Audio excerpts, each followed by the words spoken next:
Урматтуу туугандар, мына азыр Садыр Жапаровдун боштондугу жана ошондой эле тынчтык митигине чыкканы мына жаңы баштадык.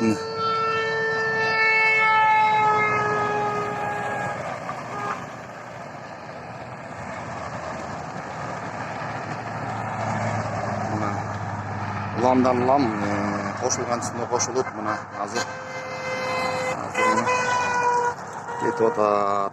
Мына тоң эли алдыга чыгып, Кудайым буюрса Садыр Нуркожоевичти чыгарып алганга мына элдердин деми, элдердин күчү, мына элдер айылдан айылга чогулуп атышат.